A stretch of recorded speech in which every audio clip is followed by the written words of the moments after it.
तो अब हम पढ़ेंगे आर्किमिडीज प्रिंसिपल। इसके पहले हमने थ्रस्ट की बात की थी। क्या होता है थ्रस्ट? तो जब भी कोई सरफेस किसी लिक्विड के कांटेक्ट में आती है तो वो लिक्विड उस सरफेस पर एक नॉर्मल फोर्स एक्सर्ट करता है। इस फोर्स को कहते हैं thrust. When a surface comes in contact with a liquid, then the liquid exerts a normal force on the surface. This force is called thrust. और थ्रस्ट के कॉन्सेप्ट का ही consequence है आर्किमिडीज प्रिंसिपल। आर्किमिडीज ये Greek philosopher था और उसने ये discover किया। तो पहले हम इसका स्टेटमेंट समझते हैं और उसके बाद इसकी प्रूविंग करेंगे और फिर न्यूमेरिकल प्रॉब्लम्स। तो क्या है आर्किमिडीज प्रिंसिपल? तो when a solid body is wholly or partly immersed in a liquid or gas at rest। बहुत ध्यान से आपको इसको समझना पड़ेगा। किसकी बात हो रही है? किसी सॉलिड बॉडी की।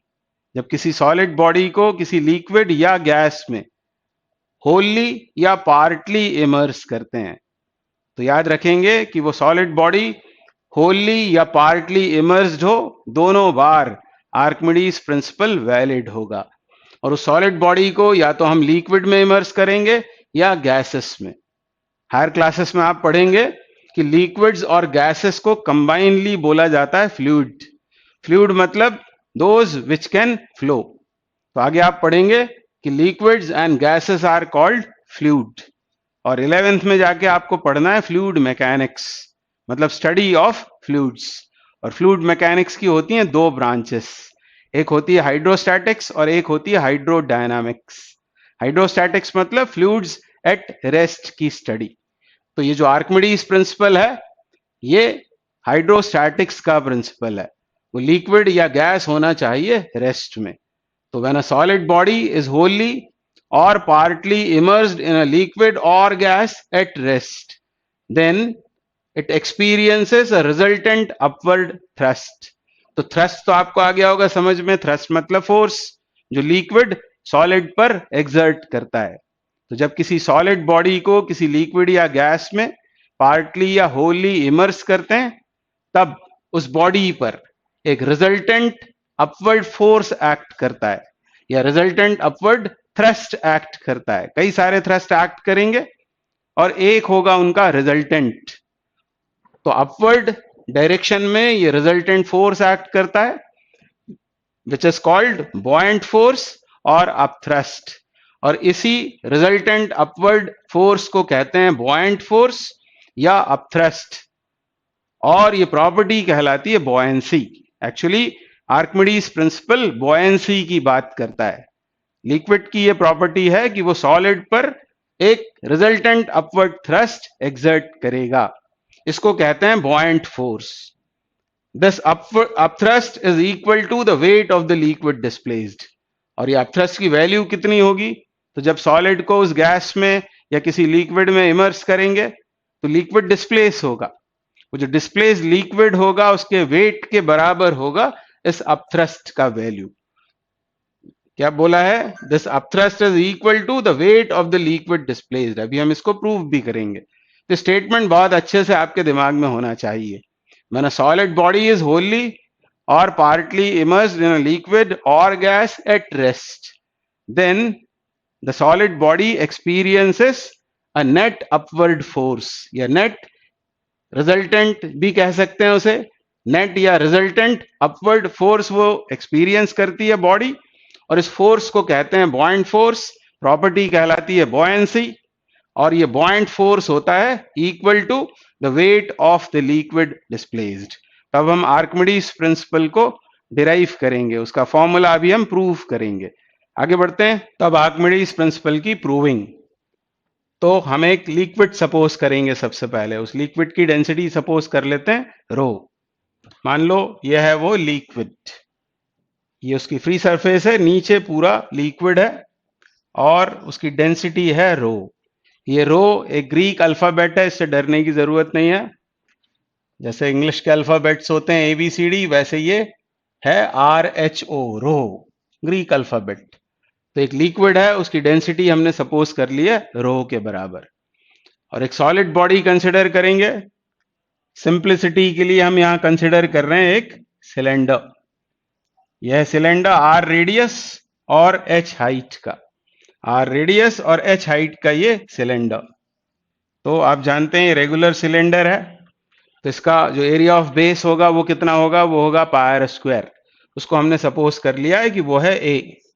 तो area of cross section A और हाइट एच का एक सिलेंडर डेंसिटी रो के किसी लिक्विड में कंप्लीटली इमर्स किया हुआ है, होली इमर्स किया हुआ है। और ये मान लेंगे कि ये जो सरफेसेस हैं, जो इसके बेस हैं, वो हैं हॉरिजॉन्टल, और ये जो अपर फेस है ये वाला, ये फेस है वाई डेप्थ पर। तो ये लोअर फेस किस डेप्थ पर होगा, तो वो होगा y प्लस एच की डेप्थ पर। मैं फिर से बोलता हूं, एक लिक्विड मैंने सपोज किया है, उसकी डेंसिटी है रो, और ये है एक सॉलिड बॉडी। ये सॉलिड हम कुछ भी कंसिडर कर सकते थे, क्यूब, क्यूबॉइड, कोई भी बॉडी आप ले सकते हैं। ये आर्किमिडीज प्रिंसिपल भले ही हम सिलेंड्रिकल बॉडी के लिए प्रूफ करेंगे, पर ये ट्रू है फॉर ऑल शेप्स, ये ध्यान में रखना है। सिलेंडर हमने कंसिडर किया इसलिए क्योंकि इसकी ज्योमेट्री हमको पता है, इसके बारे में हम जानते हैं, इसलिए हमने सिलेंडर कंसिडर किया हुआ है। तो रो डेंसिटी का ये लिक्विड, और ये एक सॉलिड सिलेंडर जिसकी हाइट है h और एरिया ऑफ क्रॉस सेक्शन मतलब एरिया ऑफ बेस है a के बराबर, और ये कंप्लीटली इमर्स्ड है इस लिक्विड में। इसका अपर फेस है y डेप्थ पर और ये लोअर फेस है y प्लस h डेप्थ पर। अब हम जानते हैं कि इस सिलेंडर की सरफेसेस जब लिक्विड के कांटेक्ट में आएंगी तो लिक्विड इन सरफेसेस पर एक्सर्ट करेगा नॉर्मल फोर्सेस, जिनको हम क्या कहते हैं, थ्रस्ट। मैं अलग से बना के आपको समझाता हूं। ये है वो सिलेंडर। अब होगा क्या, तो ये जो लिक्विड है वो इस सिलेंडर की सरफेसेस पर इस तरह के नॉर्मल फोर्सेस एक्सर्ट करेगा। वो सभी सरफेसेस पर एक्ट करेंगे, नॉर्मल होंगे ये फोर्सेस और इनवर्ड होंगे, इन्हीं को हम कहते हैं थ्रस्ट। इस तरह के कई फोर्सेस इसके ऊपर लग रहे होंगे। अब ये जो फोर्सेस हैं डाउनवर्ड्स, जो इस अपर फेस पर एक्ट कर रहे हैं, इन सब का हम निकालते हैं रिजल्टेंट। तो फोर्स होता है वेक्टर, और ये सब फोर्सेस क्योंकि डाउनवर्ड्स एक्ट कर रहे हैं तो इनका रिजल्टेंट वो होगा इन सब फोर्सेस का सम। तो टोटल फोर्स मान लेते हैं इस अपर सरफेस पर एक्ट कर रहा है F1 के बराबर, ऐसा हमने सपोज कर लिया। यह टोटल फोर्स जो अपर सरफेस पर डाउनवर्ड्स डायरेक्शन में एक्ट कर रहा है, और इन सब फोर्सेस का जो अपवर्ड डायरेक्शन में एक्ट कर रहे हैं, इन सब का रिजल्टेंट वो मान लेते हैं वो है F2 जो लोअर सरफेस पर एक्ट कर रहा है। अब ये जो इसकी पेरीफेरी पर जो कर्व्ड सरफेस है, इसके ऊपर जो थ्रस्ट एक्ट कर रहे होंगे वो पेयर्स में कैंसिल हो जाएंगे। जैसे ये वाला फोर्स इससे कैंसिल हो जाएगा, ये वाला फोर्स इससे कैंसिल हो जाएगा, तो ये पेयर्स में कैंसिल हो जाएंगे जो उसके कर्व्ड सरफेस पर लग रहे होंगे, तो उनको हम अकाउंट में नहीं लेंगे। तो अब हम ये कहेंगे कि सिलेंडर को जब हमने कंप्लीटली इमर्स कर दिया लिक्विड में, तो अपर सरफेस पर F1 और लोअर सरफेस पर थ्रस्ट F2 एक्ट कर रहा है। अब इन F1 F2 की वैल्यूज फाइंड आउट करेंगे। अब आपको पता है कि किसी लिक्विड में y डेप्थ पर प्रेशर कितना होता है। मैं आपको याद दिला रहा हूं, सिर्फ उस प्रेशर का फॉर्मूला आपने पढ़ा हुआ है। क्या लेना होता है हमको, यहां पर डेंसिटी उस लिक्विड की, फिर डेप्थ लेना होती है। मान लो h डेप्थ पर बात करेंगे तो रो एच जी, इतना प्रेशर एक्ट करेगा। एक तो ये याद आ जाए। दूसरा, आपको ये पता है कि प्रेशर होता है फोर्स अपॉन एरिया। तो फोर्स कितना होगा, तो फोर्स होगा प्रेशर इंटू एरिया। तो अब मैं फाइंड करूंगा ये वाला फोर्स F1 इस सिलेंडर पर कितना ले रहे हैं। अब दूसरी बात ये कि इस सिलेंडर का वेट हम अभी कंसिडर नहीं कर रहे हैं। अभी हम ये सिर्फ बात इतनी कर रहे हैं कि इस लिक्विड का क्या इफेक्ट हुआ। जब इस सॉलिड बॉडी को हमने लिक्विड में इमर्स किया तो उस लिक्विड ने जो फोर्सेस लगाए उनका रिजल्टेंट कितना है, मतलब वो जो थ्रस्ट लग रहे हैं सब, उनका रिजल्टेंट कितना है, वो अभी हमको फाइंड आउट करना है। तो पहले हम ये निकालेंगे, force acting on the upper surface of the cylinder, force acting on the upper surface of the cylinder, जो उसका बेस है, सर्कुलर एरिया है, उसके ऊपर कितना फोर्स लग रहा है, जिसको हमने F1 बोला हुआ है। तो F1 कितना होगा, तो जैसा मैंने यहां कहा फोर्स इज इक्वल टू होगा प्रेशर इनटू एरिया। अब यहाँ प्रेशर कितना होगा, तो प्रेशर होगा लिक्विड की डेंसिटी रो, डेप्थ है y इंटू जी, यानी रो y जी, ये होगा प्रेशर, और इसमें एरिया का मल्टीप्लीकेशन। तो ये आ गया force acting on the upper surface. फिर से मैं आपको याद दिलाऊं कि ये जो कर्ट सरफेस है सिलेंडर का, उसके ऊपर लगने वाले थ्रस्ट को अकाउंट में नहीं लेना है, क्योंकि वो पेयर्स में कैंसिल आउट हो जाएंगे। तो ये हुआ F1। इसी तरह फाइंड करेंगे force acting on the lower surface, lower surface पर कितना फोर्स होगा, तो फिर से याद लाएं कि फोर्स होता है प्रेशर इंटू एरिया।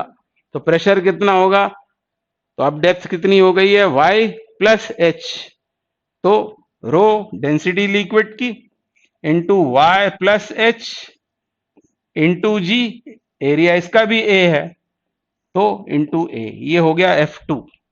अब दो फोर्सेस इस सिलेंडर पर एक्ट कर रहे हैं ड्यू टू द लिक्विड। अब इन दोनों में से लार्जर कौन सा है, तो इन दोनों इक्वेशंस को कंपेयर करेंगे। आप देख रहे हैं रो जी ए ये तो कॉमन है, फर्क सिर्फ यहां पर है। पहली इक्वेशन में आ रहा है y, तो दूसरी इक्वेशन में है y प्लस एच। ऑब्वियसली ये F2 है larger, F2 is greater than F1। अब इस बॉडी पर दो फोर्सेस लग रहे हैं due to the liquid, due to the property of thrust. दो फोर्सेस लग रहे हैं, उनमें से F2 है लार्जर। अब जब भी दो वेक्टर्स को हमको रिजॉल्व करना होता है, आई मीन उनका रिजल्टेंट चाहिए होता है जब हमको, फॉर एग्जाम्पल जैसे ये कोई बॉडी है, इसके ऊपर दो फोर्स लग रहे हैं, एक फोर्स है डाउनवर्ड्स, एक फोर्स है अपवर्ड। सपोज ये है 30 न्यूटन का, ये है मान लो 10 न्यूटन का। तो ऐसे फोर्सेस जो किसी बॉडी पर ऑपोजिट डायरेक्शंस में एक्ट कर रहे होते हैं, वो कहलाते हैं एंटी पैरेलल वेक्टर्स या ऑपोजिट वेक्टर्स, यदि उनके मैग्नीट्यूड्स बराबर हैं। तो ये 30 है इस वाले फोर्स का, अपवर्ड जो एक्ट कर रहा है उसका मैग्नीट्यूड, डायरेक्शन है अपवर्ड, और ये है इस फोर्स का मैग्नीट्यूड 10 न्यूटन, वो डाउनवर्ड्स है। ऐसे जब फोर्सेस होते हैं तो रिजल्टेंट कैसे निकालेंगे, तो बहुत आसान है, larger minus smaller in the direction of larger. ये वेक्टर्स में हम कहीं भी कर सकते हैं। जब भी दो वेक्टर्स एंटी पैरेलल हों, ऑपोजिट डायरेक्शंस में एक्ट कर रहे हों, तो रिजल्टेंट मिलेगा larger vector minus smaller vector in the direction of larger vector. तो इन दो, ये भी वेक्टर्स हैं दोनों F1 F2, इनमें F2 बड़ा है, तो रिजल्टेंट कैसे आएगा, F2 माइनस F1, और कहां, F2 की डायरेक्शन में। F2 क्योंकि लार्जर है, तो इस बॉडी के ऊपर की तरफ एक रिजल्टेंट फोर्स एक्ट करेगा, और इसी को हमने कहा था अपथ्रस्ट या बॉयंट फोर्स, और ये होता है equal to weight of the liquid displaced. ये अभी हमको जस्टिफाई करना है, ये हमको शो करना है, तो आर्किमिडीज प्रिंसिपल ये प्रूव हो जाएगा। तो याद रखें, रो है डेंसिटी, यहां पर मैं स्पेस बना लेता हूं, यहां इसको डिराइव कर देते हैं। तो अब हम जानना चाह रहे हैं कि अपथ्रस्ट कितना लगा। ये भी थ्रस्ट है, ये भी थ्रस्ट है, हम देख रहे हैं रिजल्टेंट आ रहा है ऊपर, और इसीलिए इसका नाम रख दिया गया है अपथ्रस्ट या बॉयंट फोर्स। तो अब हम बात कर रहे हैं उस बॉयंट फोर्स की, और फिर इसके कई सारे कंसीक्वेंसेस हैं। बॉयंट फोर्स या अपथ्रस्ट, बहुत सारे इसके एप्लीकेशंस हैं। तो बस हमें F2 माइनस F1 करना है। इसमें रो जी ए ये कॉमन दिख रही है क्वांटिटीज, तो कॉमन लेने के बाद इनको क्या बचेगा, y plus h minus y, तो y कैंसिल आउट हो जाएगा, सिर्फ h बचेगा, यानी ये अपथ्रस्ट जिसको हम u से डिनोट करते हैं, वो कितना आ जाएगा, वो आ जाएगा रो h a और g के बराबर। अब हमको ये प्रूव करना है कि ये है wait of the liquid displaced. कैसे मिलेगा वो हमको, तो यदि मैं इसको a और h की बात करूं, a इंटू एच, तो ये क्वांटिटी क्या है, a इंटू एच, तो सिलेंडर का ये है area of cross section a, और h है उसकी हाइट।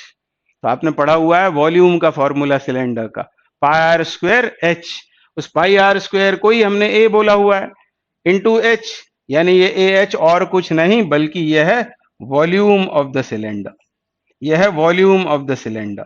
अब वॉल्यूम इनटू डेंसिटी ये क्या होता है? तो फिर मैं आपको याद दिलाऊं कि डेंसिटी का फॉर्मूला आपने पढ़ा है मास बाय वॉल्यूम। तो वॉल्यूम इनटू डेंसिटी ये मिल जाएगा हमको मास, ये होगा मास ऑफ द सिलेंडर, मतलब इसको हम लिख सकते हैं m, और उसमें g का मल्टीप्लाई करने पर हमको क्या मिला? तो यह है वेट। तो ये किसका वेट है? वेट है ये लिक्विड डिस्प्लेस्ड का।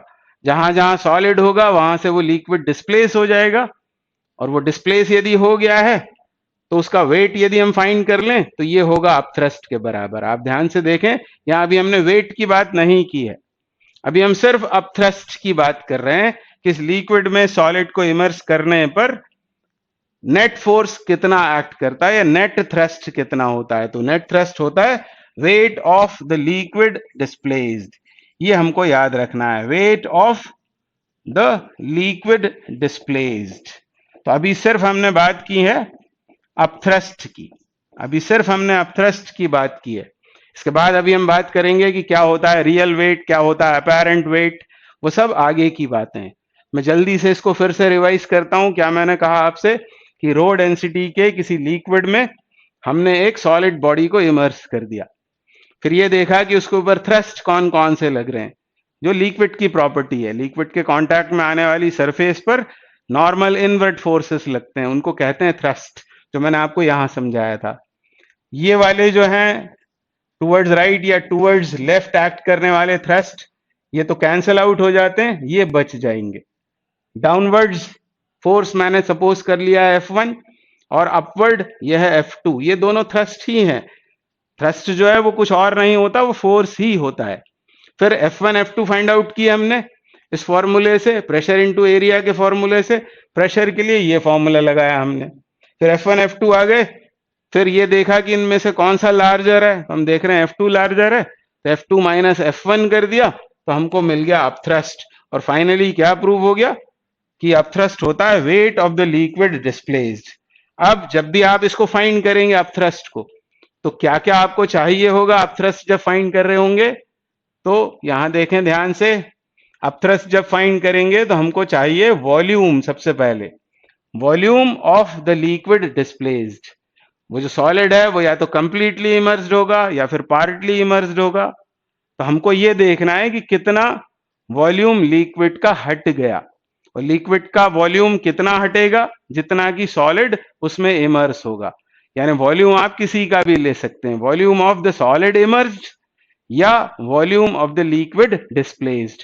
तो पहले ले लेंगे वॉल्यूम, उसमें फिर मल्टीप्लाई कर देंगे हम डेंसिटी ऑफ द लिक्विड का। इसमें सॉलिड की डेंसिटी का अभी कोई रोल नहीं है, आपको देखना है वॉल्यूम कितना है जो इमर्स हुआ है, और लिक्विड की डेंसिटी का मल्टीप्लाई कर देंगे, और उसमें जी यानी ग्रेविटी का मल्टीप्लाई कर देंगे, तो हमको मिल जाएगा अपथ्रस्ट। इस तरह आप अपथ्रस्ट फाइंड कर लेंगे। अब वॉल्यूम चाहिए होगा, कंप्लीटली इमर्स होगा, तो AH से कर सकते हैं ये काम, AH रो जी कर लेंगे तो आपको मिल जाएगा। तो आपको याद क्या रखना है, फाइनली आपको याद रखना है कि कितना वॉल्यूम इमर्स हुआ है या कितना वॉल्यूम डिस्प्लेस हुआ है लिक्विड का, सॉलिड का कितना इमर्स हुआ है और या फिर लिक्विड का कितना डिस्प्लेस हुआ है, into density of liquid into gravity करेंगे तो आपको अपथ्रस्ट मिल जाएगा। आगे बढ़ते हैं, अब हम बात करेंगे रियल और अपैरेंट वेट की। और यदि आपसे ये पूछ लेंगे कि अपथ्रस्ट किन किन फैक्टर्स पर डिपेंड करता है, तो यहां से आपको दिखाई दे रहा है। अपथ्रस्ट किस पर डिपेंड करेगा? नंबर एक, कितना वॉल्यूम इमर्स हुआ है, सॉलिड का कितना वॉल्यूम इमर्स हुआ है। वॉल्यूम जितना ज्यादा इमर्स्ड होगा अपथ्रस्ट उतना ज्यादा होगा, तो डायरेक्टली प्रोपोर्शनल है। फिर दूसरा, डेंसिटी लिक्विड की कितनी है, डेंसिटी यदि ज्यादा होगी तो ऑब्वियसली अपथ्रस्ट ज्यादा होगा।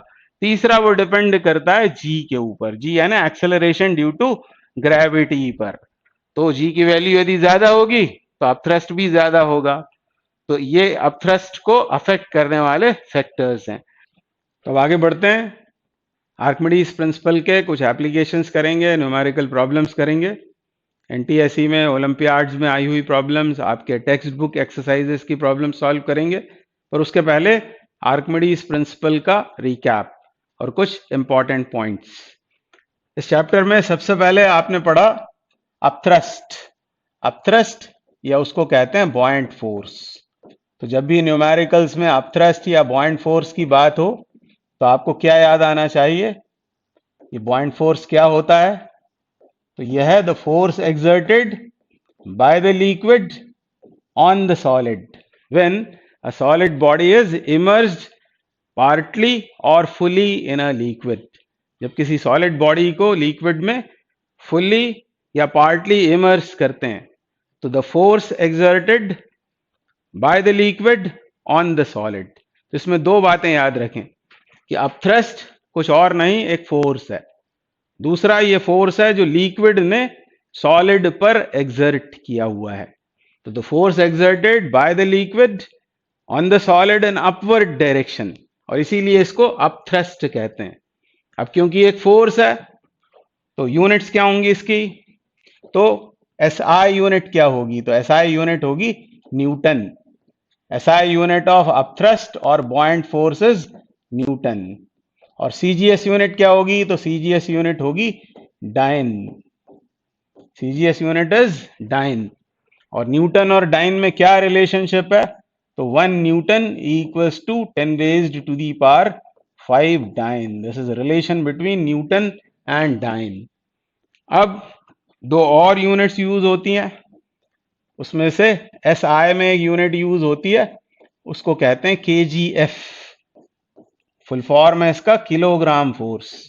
कभी कभी अपथ्रस्ट या बॉयंट फोर्स न्यूटन में दिया गया होगा और या फिर कभी कभी केजीएफ में, किलोग्राम फोर्स में। तो इसको यदि न्यूटन में कन्वर्ट करना है तो क्या करेंगे? तो मन ही मन के और एफ को हटा देंगे और जी की जगह 9.8 सब्स्टिट्यूट कर देंगे। ध्यान से आपने सुना होगा के एफ को रिमूव करो मेंटली और जी की जगह सब्स्टिट्यूट कर दो 9.8।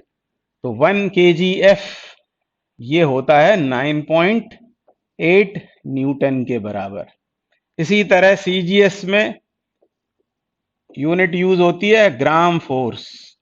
ग्राम फोर्स तो याद रखें केजीएफ और जीएफ ग्राम फोर्स, ये फोर्स की ही यूनिट्स हैं।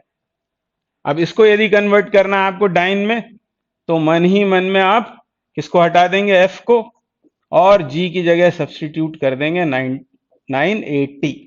तो ये डाइन में कन्वर्ट हो जाएगा। और मान लो ग्राम फोर्स में दिया है आपको अपथ्रस्ट और उसको आपको न्यूटन में कन्वर्ट करना है, तो पहले उसको डाइन में कन्वर्ट कर लो और फिर इस रिलेशन से 1 डाइन होगा 10 रेज़ टू दी पावर -5, तो फिर उसको न्यूटन में कन्वर्ट किया जा सकता है। तो ये रिलेशंस आपको याद रखने चाहिए। फिर दूसरी टर्म आपने पढ़ी हुई है बॉयंसी। बॉयंसी तो क्या होता है? बॉयंसी का मतलब तो वो प्रॉपर्टी जिसकी वजह से वो लिक्विड सॉलिड पर बॉयंट फोर्स एक्सर्ट करता है, उस प्रॉपर्टी को कहते हैं बॉयंसी। बॉयंसी ये प्रॉपर्टी का नाम है। The property by which a liquid exerts upthrust और buoyant force on a solid when it is immersed in the liquid, उस प्रॉपर्टी को कहते हैं बॉयंसी और वो फोर्स कहलाता है बॉयंट फोर्स। अब यदि आपको बॉयंसी को डेमोन्स्ट्रेट करना है तो एवरीडे लाइफ में हम कई बार इस बॉयंसी को एक्सपीरियंस करते हैं।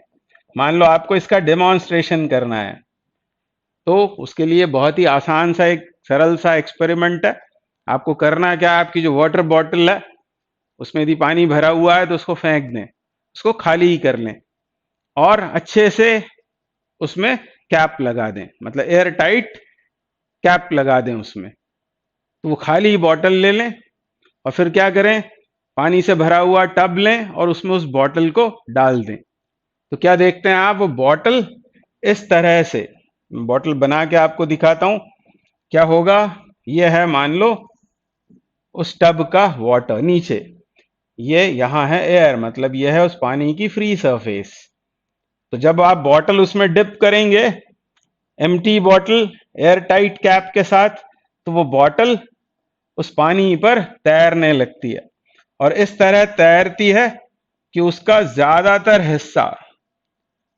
ज्यादातर पार्ट उस बॉटल का वो रहता है पानी से बाहर। इस तरह से वो बॉटल उस पानी में तैरती, केवल इतना ही वॉल्यूम उस बॉटल का पानी के अंदर डूबा हुआ होता है। ऐसी होती है वो बॉटल। अब थोड़ी सी बात कर लेते हैं फोर्सेस कौन कौन से इसके ऊपर एक्ट कर रहे होंगे, ये भी आपको बड़ा काम आएगा आगे। इसकी बात कर लेते हैं कि इस बॉटल पर फोर्सेस कौन कौन से लगते हैं। ये इंपॉर्टेंट इसलिए भी है कि कुछ क्वेश्चंस आते हैं, जैसे आपने सुना होगा वो एक स्प्रिंग बैलेंस होता है, पानी से भरा हुआ एक बीकर होता है जिसको किसी वेइंग मशीन पर रख देते हैं और स्प्रिंग बैलेंस लेकर उससे एक वेट टांग कर और उस बीकर में भरे हुए पानी में डुबोते हैं। तब पूछा जाता है हमसे अपैरेंट वेट क्या होगा, एक्सेट्रा। तो उस तरह के क्वेश्चन सॉल्व करने के लिए ये आपके साथ में डिस्कशन कर रहा हूं। अब इसको डिमॉन्स्ट्रेट भी करेंगे कि हाँ अब थ्रस्ट नाम का फोर्स एक्ट करता है। तो क्या करें, मुझे बताना क्या है आपको कि इस बॉटल पर कौन कौन से फोर्सेस एक्ट कर रहे होंगे। उस बॉटल की जगह एक ऐसी बॉडी बना लेते हैं हम। मान लो ये बॉटल नहीं होती, एक क्यूब होता, तो क्यूब की सेंटर ऑफ ग्रेविटी कहां पर होती है, उसका पूरा मास या पूरा वेट कहां कॉन्सेंट्रेटेड होता है, ये आपका कॉमन सेंस आपको बताता होगा, क्योंकि ये क्यूबिकल बॉडी है मान लो। तो क्यूबिकल बॉडी की सीजी, सीजी मतलब जिस पॉइंट पर आप उस बॉडी को बैलेंस कर सकते हैं, जैसे पेंसिल को कई बार हम फिंगर पर रख लेते हैं इस तरह कि वो गिरती नहीं। तब आप ध्यान से देखेंगे तो वो जो आपने पेन को या पेंसिल को बैलेंस किया है उंगली पर, तो आप देखेंगे कि दोनों एंड से आपकी उंगली का डिस्टेंस होगा L/2। तो उस पेंसिल की सीजी होती है L/2 from both the ends. तो जो सिमेट्रिक बॉडीज होती हैं उनकी सीजी तो कोई भी बतला सकता है आराम से। उसके लिए बहुत सारे साइंस की जरूरत नहीं होती है। जैसे आपसे मैं पूछूं कि किसी कॉइन की सीजी कहाँ होगी, तो आप बताएंगे उसके सेंटर पर होगी। आप सेंटर पर उस कॉइन को अपनी फिंगर पर बैलेंस कर सकते हैं। तो इस बॉडी की सीजी कहां पर है, तो आप बोलेंगे इस बॉडी की सीजी है इसके ज्योमेट्रिकल सेंटर पर, यहां पर। अब फोर्सेस कौन कौन से इस बॉडी पर एक्ट करेंगे, तो आपको बोलना है एक फोर्स होगा वेट, और ये वेट मतलब इस बॉडी का मास इनटू ग्रेविटी, W होगा mg के बराबर। यह है वेट ऑफ द बॉडी। अब ये फोर्स ही है, वेट भी एक फोर्स ही होता है। अब ये फोर्स किसने एक्सर्ट किया है, ये फोर्स एक्सर्ट किया है अर्थ ने। This is force exerted by the earth on the body, weight downwards, और ये सीजी से एक्ट करेगा, इस पॉइंट से पास होता हुआ होगा इसका लाइन ऑफ एक्शन। तो this is the force exerted by the earth on the body. अब एक इंपॉर्टेंट बात मुझे आपको बतानी है, जो आप पढ़ते हैं न्यूटन्स लॉज ऑफ मोशन में। तो न्यूटन का जो थर्ड लॉ है, Newton's third law of motion, तो वो क्या कहता है आपको याद आया होगा, every action has its equal and opposite reaction. कहने का मतलब यह है कि single force does not exist. Single force दुनिया में कभी नहीं होता, फोर्स हमेशा पेयर में एग्जिस्ट करता है। मतलब every action has its equal and opposite reaction. In other words single force कभी नहीं होता। जैसे ये फोर्स किसने लगाया है, तो यह है अर्थ ने लगाया हुआ इस बॉडी पर, force by the earth on this body. तो इसकी रिएक्शन होगी कहीं ना कहीं, और वो रिएक्शन किस पर होगी, तो रिएक्शन होगी अर्थ पर। इतना ही फोर्स ये बॉडी अर्थ पर भी लगाएगी। इसमें कुछ भी ताज्जुब करने जैसी बात नहीं है, कोई भी अचंभे की बात नहीं है, ये बिल्कुल सच है कि यदि अर्थ ने इस बॉडी पर लगाया वेट mg डाउनवर्ड्स, तो इतना ही फोर्स अर्थ पर भी एग्जर्ट होगा। पर क्योंकि हम इस बॉडी की स्टडी कर रहे हैं, यह है ऑब्जेक्ट अंडर स्टडी, हम इस बॉटल की स्टडी कर रहे हैं, इसलिए हम इसी फोर्स को सिर्फ कंसिडर करेंगे। अर्थ पर लगने वाले फोर्स को हम इग्नोर कर देंगे, क्योंकि हम स्टडी कर रहे हैं उस बॉडी की, उस बॉटल की स्टडी कर रहे हैं। तो ये फोर्स हमने ले लिया। अब जब इसको हमने इमर्स किया, जब इस बॉटल को हमने इमर्स किया इस लिक्विड में, तो आप देख रहे हैं इस बॉटल का इतना इतना हिस्सा ये उस लिक्विड के अंदर डूब गया। और हम जानते हैं कि जब भी कोई सॉलिड किसी लिक्विड में डूबेगा तो उसके ऊपर एक अपथ्रस्ट एक्ट करेगा। अपथ्रस्ट कहां होगा? तो नाम से ही पता लग रहा है वो होगा ऊपर की तरफ। ऐसा एक फोर्स आ जाएगा, यानी वेट के अलावा एक और फोर्स लगने लगा और उसको कहते हैं अपथ्रस्ट। अब ये अपथ्रस्ट कहां एक्ट करता है? तो वो एक्ट करता है थ्रू सेंटर ऑफ बॉयंसी, मतलब जो डिस्प्लेस्ड लिक्विड है उसका हमको सीजी चाहिए होगा। पर नाइन्थ का जो आपका सिलेबस है उसमें centre of gravity of the body and centre of buoyancy, centre of gravity और centre of buoyancy, centre of buoyancy मतलब centre of the liquid displaced, वो दोनों कोइंसाइड कर रहे होंगे। तो आप चिंता नहीं करें, यहीं पर आप दिखा दें W को, और ये हो गया अपथ्रस्ट। ये किसने लगाया? जैसे मैंने ये पूछा था आपसे, ये वाला फोर्स किसने एग्जर्ट किया है? अर्थ ने इस बॉडी पर। इसकी रिएक्शन कहां गई? अर्थ पर। अब मान लो कि ये बॉडी, मानना क्या है, वो तो डूबी हुई है ही, वो तो हमने अपथ्रस्ट यदि दिखाया है, इसका मतलब ये बॉडी किसी लिक्विड में डूबी हुई है, पार्टली या फुल्ली।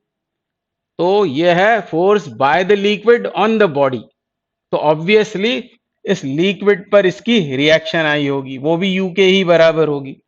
फिर से मैं एक बार बोल देता हूं, यह है bye the earth on the body, यह है by the body on the earth. हमने सिर्फ इसको अकाउंट में लिया because this body is under study. ये वाला फोर्स किसने लगाया? लिक्विड ने बॉडी पर। और ये फोर्स लगाया है बॉडी ने लिक्विड पर हम सिर्फ इसको लेंगे। तो फाइनली जब भी ऐसी सिचुएशन आती है तो उस बॉडी पर हम दो फोर्सेस शो करते हैं। उनमें से एक होता है W, क्योंकि हम बॉडी की स्टडी कर रहे हैं, तो एक हो गया W और दूसरा हो गया U, अपथ्रस्ट। और ये है centre of buoyancy as well as centre of gravity of the body, CG of the body. इस तरह दो फोर्सेस उस बॉडी पर एक्ट कर रहे होते हैं। अब हम बात कर रहे थे डेमोन्स्ट्रेशन की बात कर रहे थे कि इसको आप कैसे डेमोन्स्ट्रेट करेंगे कि हाँ अपथ्रस्ट एक्ट करता है। तो अभी तो बॉटल को हमने सिर्फ छोड़ दिया था यहां पर, तब भी क्या हो रहा था? एक होगा W डाउनवर्ड्स और एक होगा अपथ्रस्ट। अब इन दोनों फोर्सेस में से ये जो W है ये तो कांस्टेंट फोर्स है, ये है mg के बराबर, ये कांस्टेंट होगा, ना तो m बदलने वाला है और ना ही g बदलेगा, क्योंकि प्लेस चेंज होने के वजह से चेंज होता है g। यदि उसी प्लेस पर हम एक्सपेरिमेंट करते रहे तो g तो कांस्टेंट बना रहेगा, तो m is constant, g is constant. पर ये जो अपथ्रस्ट है ये किन फैक्टर्स पर डिपेंड करता है? तो अभी हमने डिस्कस किया था कि अपथ्रस्ट डिपेंड करता है volume of the solid emerged inside the liquid, उसका कितना वॉल्यूम लिक्विड के अंदर इमर्ज्ड है। Number 2, density of the liquid. Number 3, on gravity. तो इसमें से ग्रेविटी तो कांस्टेंट मान सकते हैं, रो भी कांस्टेंट हो जाएगा once the liquid is taken. Liquid यदि हमने डिसाइड कर लिया है कि इसको किस लिक्विड में हम इमर्स कर रहे हैं, तो रो भी कांस्टेंट हो गया। अब बदल सकता है कौन? वो है V। तो ये आपको याद आना चाहिए कि upthrust depends on V, rho and G। अब इस बॉटल पर दो फोर्सेस काम कर रहे हैं, एक है वेट डाउनवर्ड्स और दूसरा है अपथ्रस्ट। अब यदि हम हमारी फिंगर से इस बॉटल को नीचे दबाने की कोशिश करें, दबाएंगे हम तो क्या होगा? उसका ज्यादा वॉल्यूम अंदर इमर्स होगा, और जैसे जैसे वॉल्यूम बढ़ेगा तो अपथ्रस्ट की वैल्यू बढ़ती जाएगी। तो हम महसूस करेंगे कि हमने जो फोर्स लगाया, एक्सटर्नल फोर्स, उसके अगेंस्ट एक फोर्स लिक्विड ने हमारे ऊपर लगाया, हमारी फिंगर पर लगाया। तो इस तरह आप अपथ्रस्ट को महसूस कर सकते हैं। जैसे जैसे हम उस बॉटल को दबाते चले जाएंगे वैसे वैसे ही अपथ्रस्ट बढ़ता जाएगा और इसको हम महसूस कर सकते हैं। तो इस एक्सपेरिमेंट से, बहुत ही इजी सरल से एक्सपेरिमेंट से हम उसे डिमॉन्स्ट्रेट कर सकते हैं। इसके अलावा अब एक बात यह कि जैसे जैसे हम इसको दबाते जाएंगे अपथ्रस्ट बढ़ता चला जाएगा। तो डाउनवर्ड्स है W, अपथ्रस्ट है ऊपर। और जब ये बॉटल या कोई भी बॉडी इस सिचुएशन में आ जाएगी, ये फिर से मैंने क्यूबॉइड बना दिया इंस्टेड ऑफ बॉटल, तो जब वो क्यूबॉइड इस सिचुएशन में रहेगा, आप देख रहे हैं वो कंप्लीटली इमर्स हो गया है, वो सिंक नहीं हुआ है, फ्लोट हो रहा है। और किस तरह फ्लोट हो रहा है कि उसकी अपर सरफेस टच कर रही है इस वाटर को। जब ऐसी कंडीशन होती है उस समय अपथ्रस्ट होता है मैक्सिमम, अपथ्रस्ट होगा मैक्सिमम, क्योंकि अपथ्रस्ट डिपेंड कर रहा है ऑन द वॉल्यूम इमर्स्ड, और इस समय उसका कंप्लीट वॉल्यूम इसमें इमर्स्ड है। इस समय अपथ्रस्ट मैक्सिमम होता है। कौन से दो फोर्सेस काम कर रहे होते हैं? एक होता है W वेट और दूसरा है U, और इस समय W और U ये दोनों बराबर होते हैं। तो ये सब बातें यदि आप ध्यान रखेंगे तो इजीली अभी हम लॉज ऑफ फ्लोटेशन भी आसानी से, क्योंकि इसी का कंसिक्वेंस है वो। और इसके अलावा एक बात और मुझे आपको यहीं पर बता देनी है, वो ये कि यदि अपथ्रस्ट एक्ट नहीं कर रहा है उस बॉडी पर, तब क्या होगा? तब केवल एक फोर्स काम करेगा, और वो फोर्स कौन सा होगा? वो होगा उसका वेट। पर जब उसे लिक्विड में हम इमर्स कर देते हैं तब एक एडिशनल फोर्स आ जाता है, और वो है यू के बराबर, अपथ्रस्ट के बराबर। तो यदि आपसे बोलें कि ये डब्ल्यू क्या है इसका, तो आप बोलना कि यह है रियल वेट mg, क्योंकि मास भी चेंज नहीं होगा, जी भी चेंज नहीं होगा, mg कांस्टेंट रहेगा जैसा यहां शो किया हुआ है। तो यह है उसका रियल वेट, यह है उसका रियल वेट, या वेट इन एयर भी बोल सकते हैं उसे। और जब इसे हमने लिक्विड में इमर्स कर दिया होगा तब इस अपथ्रस्ट के लगने की वजह से, क्योंकि अपथ्रस्ट वेट के ऑपोजिट डायरेक्शन में एक्ट कर रहा है, यह अपथ्रस्ट है, तो क्या होगा? इस बॉडी के वेट में अपेरेंटली डिक्रीज आ जाएगा, लॉस आ जाएगा इसके वेट में। यानी इसका जो अपेरेंट वेट होगा, इस फिगर के कंटेक्स्ट में आपको बता रहा हूं कि यदि अपेरेंट वेट की बात होगी तो अपेरेंट वेट कितना होगा? तो अपेरेंट वेट मतलब नेट फोर्स। वेट मतलब भी फोर्स ही होता है, वेट यानी एक फोर्स ही है, उसका नाम रख दिया है ताकि उसको हम पहचान जाएं कि ये किसकी बात हो रही है। वेट भी फोर्स ही होता है, उसकी भी यूनिट न्यूटन और डाइन ही होती है, या केजीएफ और ग्राम फोर्स ही होती हैं। तो अपेरेंट वेट कितना होगा? तो अपेरेंट वेट होगा W माइनस यू के बराबर, W माइनस यू के बराबर। ये उसका रियल वेट और ये अपथ्रस्ट, ये है उसका real weight. Real weight find करने के लिए क्या करेंगे? उसका मास मेजर करेंगे और उसमें जी का मल्टीप्लीकेशन कर देंगे तो मिलेगा रियल वेट। और रियल वेट माइनस ये क्या होगा? तो ये होगा अपथ्रस्ट, अपथ्रस्ट, या इसको बोल सकते हैं loss in weight, loss of weight, मतलब उस बॉडी के वेट में कितनी कमी आ गई, यही है अपथ्रस्ट। जैसे ऐसा क्वेश्चन आपसे कह सकते हैं कि 200 ग्राम फोर्स की एक बॉडी है, 200 ग्राम फोर्स की एक बॉडी है, ऐसा यदि बोला है ना, क्या दिया हुआ है? रियल वेट, और उसको किसी लिक्विड में इमर्स करने पर 20 GF ग्राम फोर्स मान लो उसके ऊपर अपथ्रस्ट काम करता है। Suppose depending upon the volume immersed, density of the liquid and gravity, उसके ऊपर अपथ्रस्ट है 20 ग्राम फोर्स। तो आपसे पूछ रहे हैं कि उसका अपेरेंट वेट कितना होगा, अपेरेंट वेट कितना हो जाएगा। ऐसा यदि आपसे पूछा है तो clearly 200 gram force is real weight, और ये क्या है? यह है अपथ्रस्ट, यह है अपथ्रस्ट। तो आपको बस सब्ट्रैक्ट कर देना है, मतलब इसका अपेरेंट वेट हो जाएगा 180 ग्राम फोर्स के बराबर। तो कुछ बातें इसमें से अपने आप निकल कर आती हैं, इन सब पॉइंट्स को आपको ध्यान से समझना चाहिए ताकि न्यूमेरिकल्स आपसे आसानी से बन जाए।